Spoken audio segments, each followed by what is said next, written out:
Your grinder is the heart of your coffee setup. And just like your espresso machine, it needs regular care to keep your brews consistent and delicious. Good day everyone, this is Koreco Philippines. Today we'll show you how to do the daily cleaning and weekly maintenance of your Gemini 9015C coffee grind. Quick, easy, and mess-free. Step 1. Daily cleaning, emptying the hopper and grinder. For the first step, let's start by emptying the bean hopper. Lock the bean collar first, then gently remove the hopper. Transfer your beans into an airtight canister to keep them fresh. For the hopper, never wash it with water. Instead, use a clean, dry cloth to wipe away any oils or residue. Next, grind out any remaining beans inside the grinder. If some beans are stuck under the anti-popcorn, just grind until it's completely empty.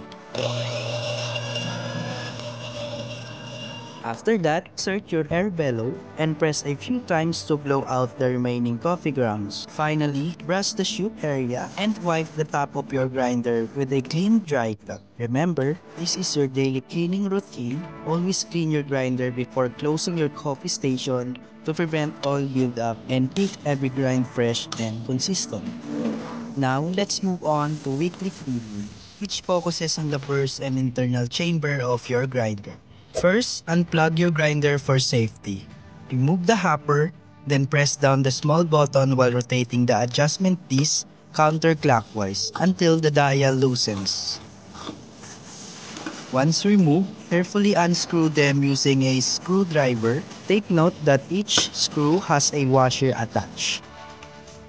This part is important. If you lose or misplace any of these washers, your grinder alignment can be affected, causing your grind to become too coarse or preventing it from grinding fine properly. Next, remove the stainless ring, and you'll now have access to the upper and lower 64mm flat burrs. Proceed with cleaning. Use the included brush to remove coffee dust and residue from both burrs. You can also use a vacuum cleaner to make the process faster. If you're using a cloth, make sure it's completely dry before wiping the parts. Once everything is clean, it's time to reassemble. Insert the upper burr first, followed by the stainless ring, and make sure everything is properly aligned. Then screw back the 4 screws secured. Finally, insert the adjustment disc again. Push it down while rotating clockwise until it tightens. That means your upper and lower burrs are now in contact. Avoid keeping it in this position. Simply turn it back slightly to your previous grind setting number to prevent the burrs from touching. Now, plug the grinder back in and do a quick test run. Turn the switch on and listen carefully. If the sound is smooth and even, your burrs are properly aligned. And that's your weekly burr cleaning routine. We recommend doing this at least once every 2 weeks to keep your grinder sharp, precise, and performing like new every single time you brew. Thank you so much for watching.